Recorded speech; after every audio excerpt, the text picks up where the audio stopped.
the man with no imagination has no wings. Muhammad Ali. Fellow Toastmasters and our guests, I want to challenge you to have more imagination, to get your creative side of your brain really going. Now, I deal with preschoolers a couple of times a week. They got imagination like you wouldn't believe. They have creativity like you believe. Give them a few sticks and they can find things to do with them and play and have a lot of fun.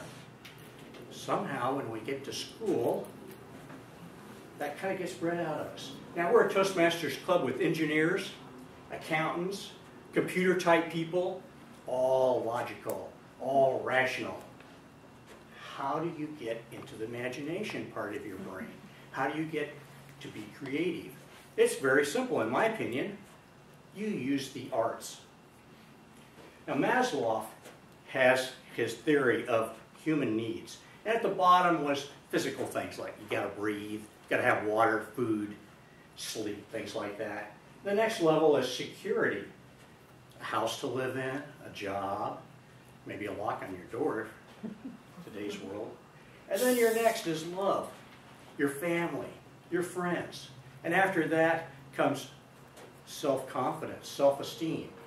And then finally, at the very top, according to Maslow, is self-actualization. And this has to do with creativity, with being able to solve problems, and with your imagination. Now, I'm going to tell you about 4 people that I admire that were not professional in the arts, but had a second career in the arts. And also a little bit of my own experience with the arts, even though the arts weren't particularly my thing. Now, what am I talking about when I'm talking about the arts? It's very simple. You have literature, novels, stories, poetry, epics. Then you have the performing arts, music, dance, opera, theater, improv.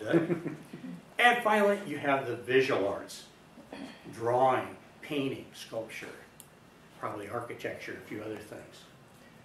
Now, the 4 people I want to mention are people that I really admire because after they had already lived their life and done other things, they went into the arts and were quite successful. Grandma Moses was in her late 70s. She crocheted beautifully and had been quite creative in that area, but as she got older, the arthritis took hold and she had a hard time holding her knitting needles.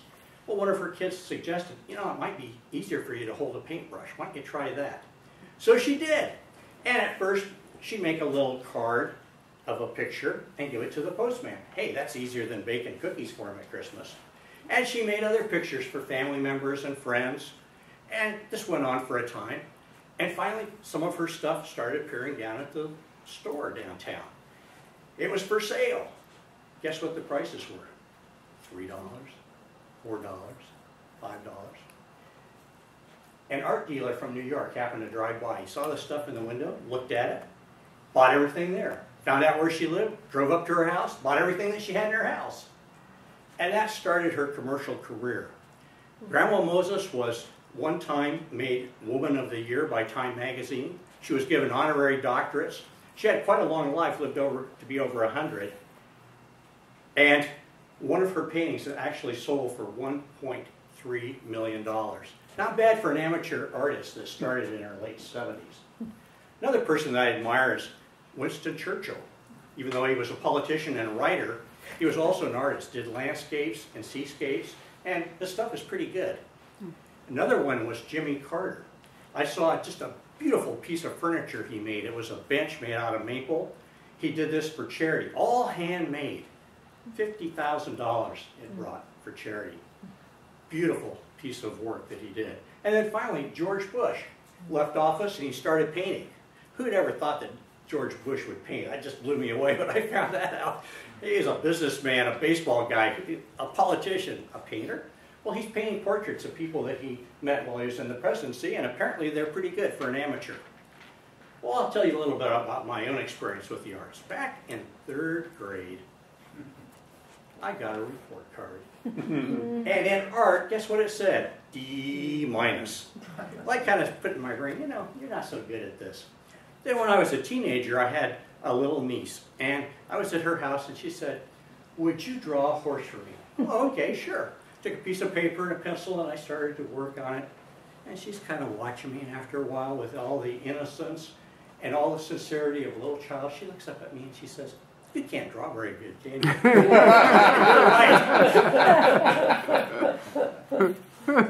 But it's very interesting. The other day I was standing in line, and there was a fellow there with a book in his hand. I started shooting the breeze with him. I said, "Are you an artist?" He said, "Yes, I am. I'm not only an artist, but I'm an art teacher." So I told him about my experience in grade school. And his reaction was, "That happens to a lot of people." Why? Because grade school teachers really don't know how to teach you how to do art. And that's the name of his class. Anyone can learn to draw.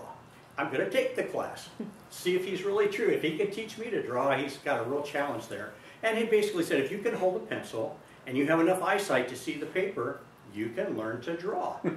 Wow, that's pretty amazing. Now, of course, how well you draw depends on how much work you're willing to put into it. So out of the performing arts, the only other thing that I really did mostly was music. I played trumpet back in high school in the band, enjoyed that. When high school was over, put it away. Never touched it again for 25 years. Visiting hours for adult services are over in 10 minutes. Thank you for your cooperation.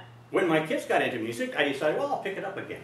And I started playing, practiced, joined the band at DVC, played, and I found that there was a hole in my soul that was shaped like music. And it was empty. And I didn't even realize it until I filled it up again. And it was so rewarding to me after a day messing around with computers to come home and just relax with the trumpet. It was great. Another area that I've had the opportunity to deal with, and I really dropped the ball on, I realized that I've done over 60 Toastmaster speeches. Now, if I had taken each one of those speeches and written it as a piece of literature, modified it to be on the printed page, I'd almost have a book by now. Unfortunately, some of those speeches, I probably don't even remember very much about what they were about. So, if you guys want to write, hey, think about taking your Toastmaster speech and making it in written form that'll be a permanent thing for your family or anybody else to look at.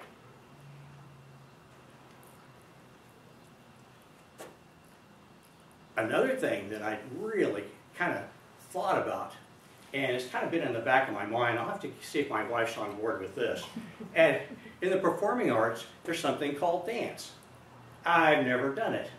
And I think, wow, wouldn't it be nice to be able to foxtrot or line dance or ballroom dance or something, you know, moving around? It would be really a kick because I like music. Might be fun to do that. So I encourage each of you, literature, the performing arts, or the visual arts. Find one of those things, maybe the one that you're least comfortable with. Find a good teacher and see if you can't learn to do it. Anyone can. But remember, the person who has no imagination has no wings. And I challenge each of you to grow a new set of wings. Mr. Toastmaster. Thank you, Bob.